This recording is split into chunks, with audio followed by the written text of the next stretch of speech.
Hi, I'm Josh Wilcuts. And I'm Crystal Polychronis, and this is Jesus in a Bar podcast. Man. Yeah, so I wanted to give a little bit of background, I suppose, to what brought me, because I see so much. It just like, you know how sometimes there's like little things in your life, that little maybe jobs you have or seasons you walk through that you don't really see at the time, the meaning for them in the future. And that's when I think of Jesus in a bar, I think of, when I look back at my life, it just seems Jesus in a bar is exactly, it makes so much sense that I would be a part of that. And I would have never foreseen that. But when I look at all the different chapters, it just seems, yeah, this book would be called Jesus in a Bar. Yeah. Right. Well, like, let me ask you some questions. Like, Sure. when and why did you decide to move to Nashville? Oh, gosh. How long do you want this podcast to be? Well, I mean, like I did, you gotta, Yeah. gotta learn to wrap things up a little bit, Josh. Let me keep it concise. Nice little bow. Without going too deep into all of this, I grew up, I had a very unusual upbringing. Yeah, tell me about it. And you know the story, but I know, but our listeners don't. And I think it's very impactful and you need to share it. So I grew up in a commune that was basically trying to replicate the early church in Acts, where everybody had everything in common. They were unlike the rest of the world, and there were so many great things about it, honestly.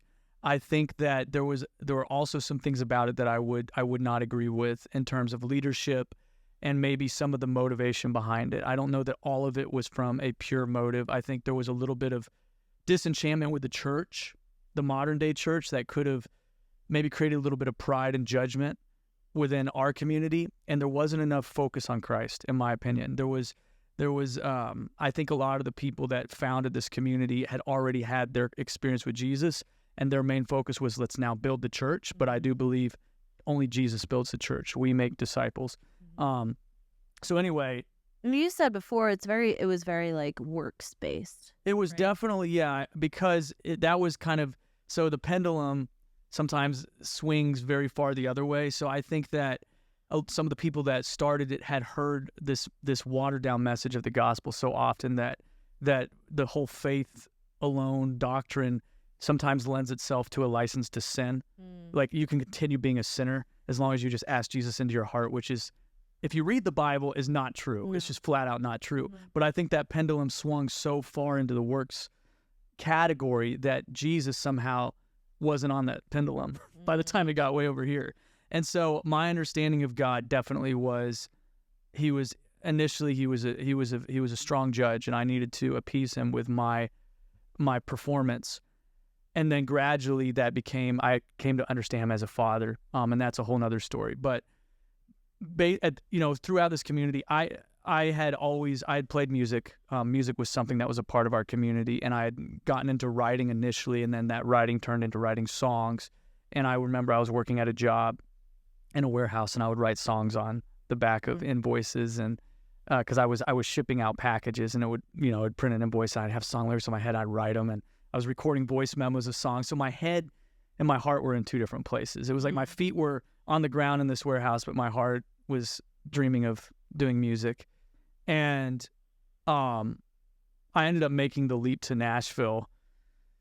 There was two things that kind of really pushed me out the door. One of them is I had said a prayer because I was moving up into management in this distribution company, and I had said a prayer asking God for a sign on what to do with the next chapter of my life. And that was a Friday night. And Monday, when I went back to work, there was a trucker that arrived to pick up a shipment, because we always had truckers come and pick up these shipments because we were a distribution center. And I'd never seen him before, which was, usually you saw the same truckers. I'd never seen this guy, and he was very happy. He was very high on life. And he asked me how the business had started, and I tried to make a generic business story sound as exciting as possible. And I told him, someone had taken a risk on a product and it had become a great success. And he's like, oh, I love those kinds of stories. That guy had a dream. He took a chance on it, and look where it got him. And he just said, there's so many people in this world today who have a dream that never take a chance on it. And it's just a fear of the unknown. And I asked him, then he tells me, he says, I was one of those people. When I was a younger man, I had a dream. I never took a chance. And I said, well, what was your dream? And he said, I always wanted to be a singer-songwriter. And the timing of that was just too significant for me to miss it. And shortly after that, within that same year, one of my best friends who I started music with, he played guitar. I actually played accordion. We played Celtic music. There's so many. There's so many layers. We can't. That will come out, someday. But no, like someday is like, at the next Jesus in a bar, I'm gonna say, it St. Patty's.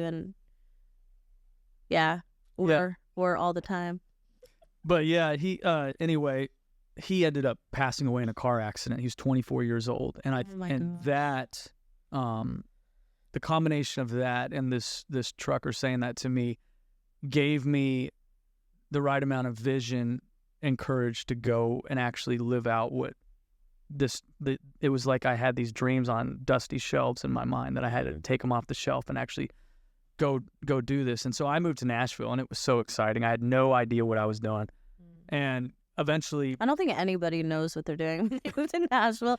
Honestly, it's been 6 years, and I still am questioning things. So, but I wonder if that's where some of the excitement is, because sometimes it seems like the more that I know what I'm doing, the less excited I am. Yeah, no, there's less to hope for, because I think a lot of that has to do with dependence on God. If you're a person of faith, then that is an exciting thing. If you're not a person of faith, that's a terrifying thing. Yeah, and that's why the Lord does not allow us to see certain things, because if we saw the thing, would we continue in the way that we were? Yeah, maybe it's kind of like Christmas. You see those presents under the tree, but you can't open them until Christmas.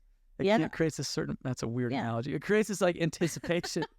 But anyway, that was me moving to Nashville, and very quickly and this is interesting because I don't entirely know why, but I felt like I needed to become a bartender, which is well, I mean, it actually makes sense, because if you're thinking about where you came from, where it was very work. The allure of being a bartender is you can have fun, you can talk to people, and you can kind of be chill. Yeah. Well, it's funny. I wonder if, because of how my life has played out, I almost wonder if God had prompted me to be a bartender. Yeah. I mean, that sounds so anti-Christian, but not that I think bartender you can't be a Christian and be a bartender. It's just that particular job comes with so many, I don't know, temptations. Oh yeah, and 100%. I mean, and it's just not a sustainable lifestyle, really. Yeah. And so I became a bartender, fresh out of Christendom, and it's so weird because I knew you before I actually knew you, because I knew you were a bartender at Belcourt Tap. And I have the craziest thing. I have videos of you playing on my Facebook memories. She was stalking Facebook me. Memories pops up. I wasn't stalking you. I would definitely say well, I will say this, your music is very good. Thank you. And so when I take videos, it's not of random people. It's just if the song she knows is good music. Listen, folks, she does. The Lord has anointed me with a good ear, I will say. She has a good ear. But that's from God. Yeah. But way to give yourself props there. Good job. So I got into the bar scene, and we did. And initially, the first bar I worked at was actually on Broadway. It was this little. Okay. At the time, it was called the Nashville Underground, and it's still there, but it's much bigger now. At the time, that was Gavin DeGraw's bar. Yes, and it was a tiny. When I started, it was the smallest bar on Broadway. Oh. Such an interesting, and then I went from there to a hotel bar, and eventually I found myself at Belcourt Taps, and that bar, specifically, is so iconic in my life. So much surrounding that bar. Well, and I think that was also one of the first bar. That was the first bar I played at. Yeah. Which is weird now that I'm remembering this, but that and Alley Taps. But I remember, I think probably why I videoed you was I was probably playing. Even the bartenders sing around here. That's kind of probably what was going on in my head. Yeah. No, it was. That bar was. It was kind of like a giant living room for songwriters. It was so dysfunctional. But that is where in fact, the concept of churches and bars came while I was there because one of the songwriters, I actually stole that concept from another songwriter. He played a song called Bars and Churches. We all come here searching, we all come here hurting, bars and churches, something like that. And I thought, man, that is such a true statement. And at the time, I wasn't really, faith was always in the back of my mind somewhere. In God, salvation, didn't understand it. Didn't understand it.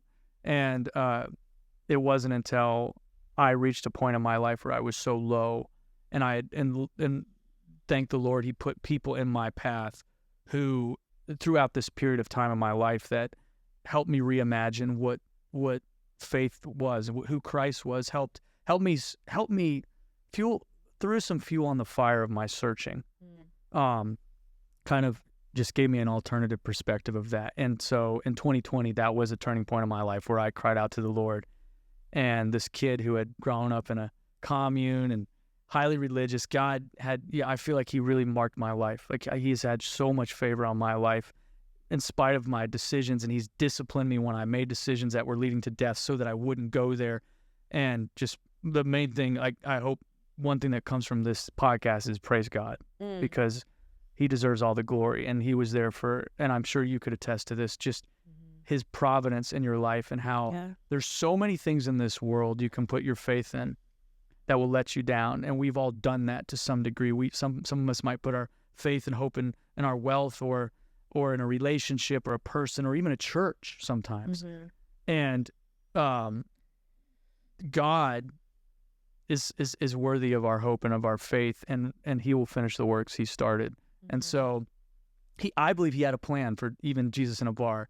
And so that's like, when I look at my story, I see God, I see religion, I see bars, and I see Jesus in a bar, and I see music. And so it just, that's why I say sometimes as these chapters are being written, you don't see the end of the story, but God is doing something, even with some of the weirdest, most unusual, even mistakes of your life. He's writing a bigger story if you put your faith and hope in Christ. And so that's my backstory to Jesus in a bar. And we meet, you asked to book that round. And then we just, that kind of in that moment, I mean, I was ready to run with it. And usually there's a lot of things in my life, I feel like I'm the king of starting things and then going on to something else. This is something that... Well, you're a procrastinator. Yes. And you are also a perfectionist, and I feel like those two things put together are but it's a combination for nothing ever getting done. You're because right. She's so you right. procrastinate because the things that you do, they have to be perfect. Right. And if they're not perfect, then you don't move forward. But man, she's telling the truth. Gosh, I feel like you got to get out of your head, man. Yeah. It's turned into a therapy session really fast. Yeah. But as a manager, you got to take chances on people. And as an artist, you have to take chances on songs, and you have to just keep working and keep moving. And God has something for you. And even if it isn't perfect, we're not called to be perfect. We are called to plant seeds. Right. And he's going to take it from there. Yes. We are called to listen to his voice and follow where he has you going. Yes. And even if it's not where you want to be, it's where he has you. So you got to lean into it. Yeah. And this has been great. I do want to give a shout out to Titus. Thank you for doing this. I want to give a shout out for Glick Roofing Systems. We're actually using one of their rooms, and I've actually worked for them. So they've been very supportive of this. Awesome. As well as I'm seeing the Ultimate Shift to my left, and they use this room for their podcast. So go check that out. And God bless your day today. Thank you.